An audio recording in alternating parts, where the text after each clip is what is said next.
देखिए, पहले तो आप लोगों को ये बात समझने की ज़रूरत है कि जो टीटीडी के जो चेयरमैन बनाए गए हैं, उनको आंध्र प्रदेश की सरकार ने बनाया है और टीटीडी के बोर्ड के 24 मेंबर बनाए गए, जिसमें जनाब BR नायडू साहब जो चेयरमैन हैं, उसमें जो 24 मेंबर्स है बोर्ड के, उसमें एक भी नॉन हिंदू नहीं है।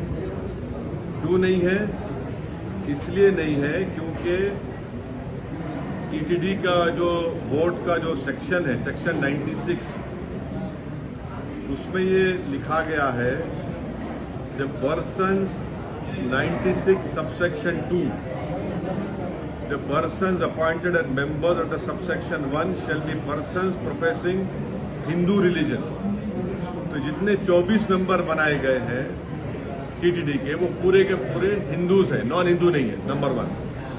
दूसरी चीज ये है कि अगर आप 96 सेक्शन 96 को देखेंगे और part 14 of Andhra Pradesh charitable Hindu religious act 1987, तो वो प्रिस्क्राइब करता है कंडीशंस को, और वो सेक्शंस आप बोलेंगे कि पूरे के पूरे हिंदू धर्म के मानने वाले रहना। फिर आप आ जाइए section 106, executive officers, joint executive officers Tirumala Devasthanam के सबसेक्शन 2 ये बोलता है कि पूरे के पूरे हिंदू रिलीजन प्रोफेस करना।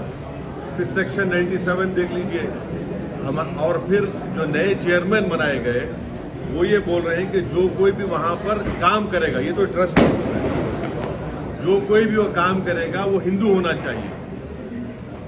हमारा है कि ये हिंदू धर्म के लिहाज से वहां के चेयरमैन साहब कर रहे हैं, तो चेयरमैन साहब को ये अख्तियार है, हमको उससे इख्तलाफ नहीं है। हमको इस बात की आपत्ति है कि नरेंद्र मोदी की सरकार, जिसमें ये तमाम अलाइज शामिल है, वो जो वक्फ बिल के प्रपोज बिल में कहा जा रहा है, ये स्टेट वक्फ बोर्ड है और सेंट्रल वक्फ काउंसिल है, उसमें ये बोल रहे हैं कि वहां पर स्टेट वक्फ बोर्ड में पूरे मुसलमान बनना चाहिए, उसको प्रपोज बिल में कम कर दिया जा रहा है।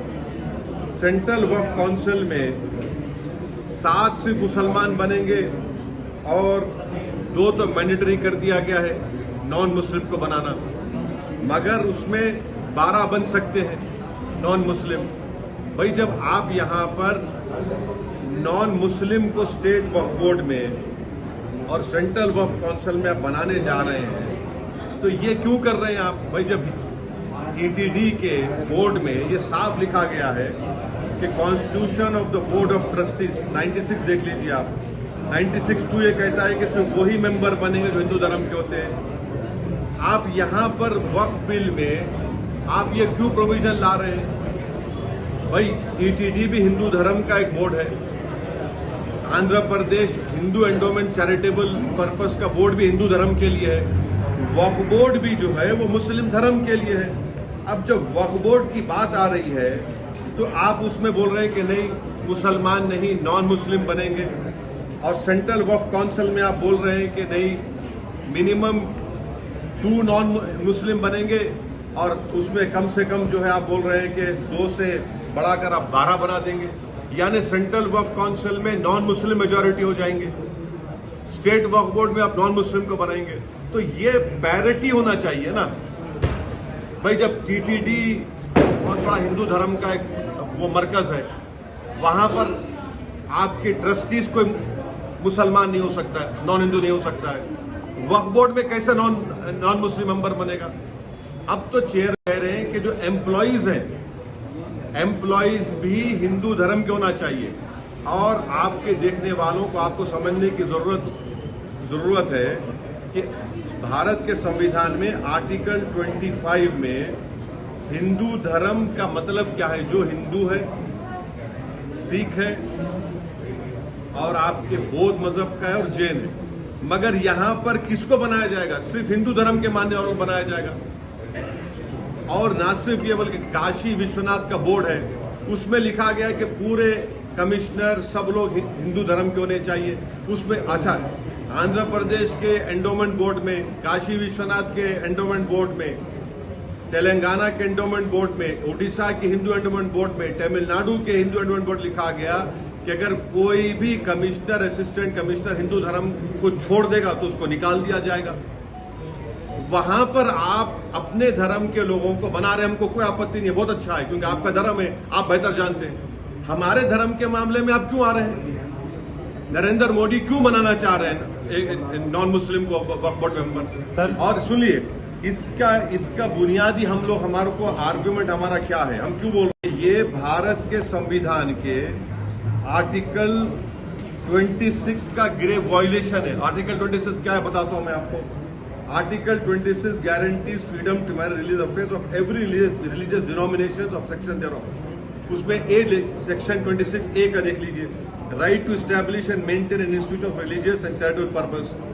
B, manage his own affairs, matter of religion। C, to own and acquire movable and immovable property। D, to administer such property in accordance with the law। ये पूरा वायलेशन और आर्टिकल 26 का जो प्रपोज बिल में, और आप यहां पर बोल रहे हैं कि नहीं मुसलमान नॉन मुस्लिम को बना देंगे वक्फ बोर्ड में। जो टीटीडी के चेयरमैन ने कहा है, हम उसके मुखालिफ नहीं है, बल्कि उसके ट्रस्टीज, तो जो 24 ट्रस्टीज बनाई गई है उसमें देख लीजिए, उसमें किसका नाम है? उसमें किसी नॉन हिंदू का नाम है? नहीं है उसमें। इसीलिए हम एक ऑब्जेक्शन हमारा ये है कि प्रपोज बिल में नरेंद्र मोदी हिंदू धर्म के लिए जो चीजें हैं वहां पर प्रोटेक्ट कर रहे हैं, जो मुस्लिम धर्म की जो चीजें हैं वहां पर आप नॉन हिंदूज को ला रहे हैं। क्यों ला रहे हैं बता रहा हूं, इसलिए ला रहे हैं कि वक्फ बोर्ड के एक्ट में 5 साल का डायरेक्ट मैनेजमेंट का प्रोविजन है। तो नरेंद्र मोदी एक तो कलेक्टर को पावर्स दे रहे हैं, दूसरा सीईओ जो होगा मुसलमान नहीं होगा, वो भी बिल में है। 5 साल का डायरेक्ट मैनेजमेंट लेकर आप पूरे वक्फ बोर्ड को बर्बाद करना चाहते हैं। आप मुसलमानों की मस्जिदों को, मुसलमानों की दरगाहों को, खानखाहों को, उस जमीनों को हासिल करना चाह रहे हैं। तो वक्फ जो बिल लाया नरेंद्र मोदी लाया है, वो वक्फ को बचाने के लिए नहीं लाया है, वक्फ को बचाने के लिए नहीं बल्कि वक्फ को लूटने के लिए लाए हैं। जिस जमीन का मालिक अल्लाह है, नरेंद्र मोदी कह रहे कि नहीं उसका मालिक मैं होऊंगा और कलेक्टर मेरा नायब होगा वहां पर। इसीलिए हम ये कह रहे हैं कि जो टीटीडी के चेयरमैन ने कहा है बहुत अच्छा है वो, मगर आप वहां पर अगर अच्छा है तो हमारे लिए अच्छा क्यों नहीं हो रहा है फिर वो? ये हमारा आपत्ति है। सर